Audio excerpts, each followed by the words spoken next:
किसी समय मालवा के एक छोटे से गांव में, जहां हवा में फूलों की महक और जंगल की सनसनाहट घुली रहती थी, वहां एक सुनार रहता था जिसका नाम था सोहन। सोहन की कारीगरी ऐसी थी कि लोग कहते उसके हाथों में सोना बोलता है। उसकी बनाई अंगूठी, हार और कंगन इतने बारीक थे कि मानो चांद की किरणों को गूंथ कर बनाए गए हों। दूर दूर के राजा महाराजा उसके गहनों की मांग करते, पर सोहन का दिल हमेशा अधूरा रहता।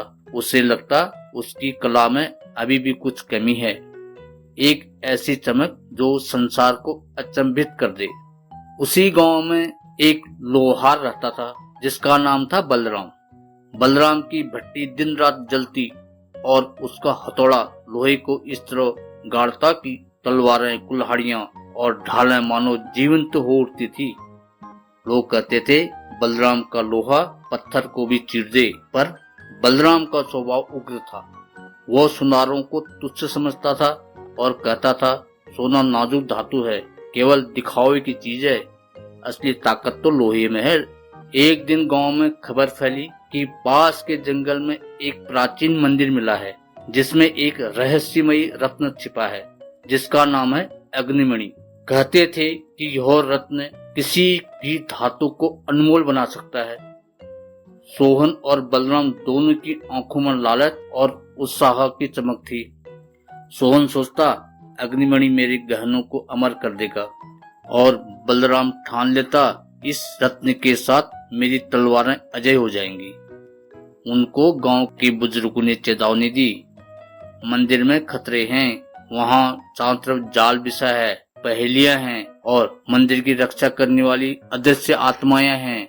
केवल सच्चा कारीगर ही अग्निमणि पा सकता है, पर दोनों को अपनी कला पर बहुत ही घमंड था।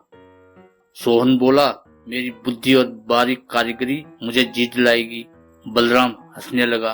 उसने कहा, मेरी ताकत और हिम्मत के सामने कोई जाल न टिकेगा।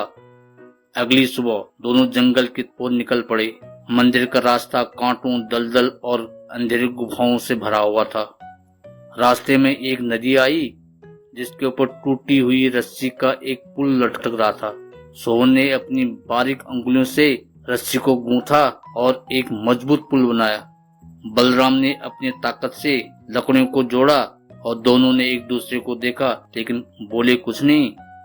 मंदिर के द्वार पर पहुंचते एक विशाल पत्थर का दरवाजा दिखा जिस पर लिखा था 100 सुनार की, एक लोहार की। दोनों हैरान। दरवाजे पर एक पहेली थी, वह कौन सी चीज है जो न सोने में है न लोहे में, पर दोनों को अनमोल बनाती है। सोहन ने सोचा यह तो रत्न ही होगा। उसने अपनी सोने की सुई से दरवाजे के ताले में छेड़छाड़ की, पर ताला नहीं खुला। बलराम ने अपनी हथौड़ी से ताला तोड़ने की कोशिश करी, पर ताला टस से मस न हुआ। अचानक मंदिर की दीवारों से एक गूंजती आवाज आई, सहयोग। दोनों एकदम से रुक गए। दोनों को समझ आ गया पहेली का जवाब है सहयोग। सोहन और बलराम ने एक दूसरे को देखा। उनका घमंड अब चकनाचूर हो रहा था। सोहन ने कहा, शायद हमें मिलकर काम करना होगा बलराम। दूसरी तरफ बलराम, जो कभी सुनारों की मदद नहीं करता था, चुपचाप सहमत हो गया। सोहन ने अपनी बारीक सुई से ताले के भीतरी हिस्से को खोला और बलराम ने अपनी ताकत से दरवाजे को धक्का दिया। दरवाजा एकदम से खुल गया। अंदर एक चमकता हुआ रत्न था जिसका नाम था अग्निमणि। पर जैसे ही दोनों ने उसे छूने की कोशिश की, मंदिर एकदम हिलने लगा, घंटियां बजने लगी। फर्श के नीचे से एक विशाल सांप निकला जिसकी आंखें सूर्य की तरह चमक रही थी। सोहन ने अपने चतुराई से सांप का ध्यान भटकाया, जबकि बलराम ने अपनी तलवार से उसका मुकाबला किया। दोनों ने मिलकर सांप को हराया और अग्निमणि हासिल कर ली।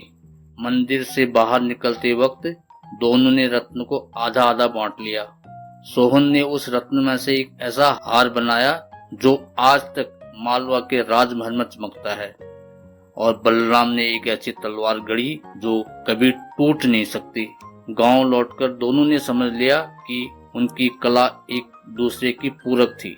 100 सुनार की, एक लोहार की।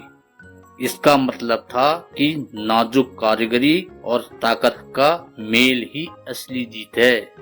तब से सोन और बलराम एक अच्छे दोस्त बन गए और दोनों ने मिलकर काम करना शुरू किया। आज भी उनकी दोस्ती की कहानी गांव-गांव में सुनने को मिलती है।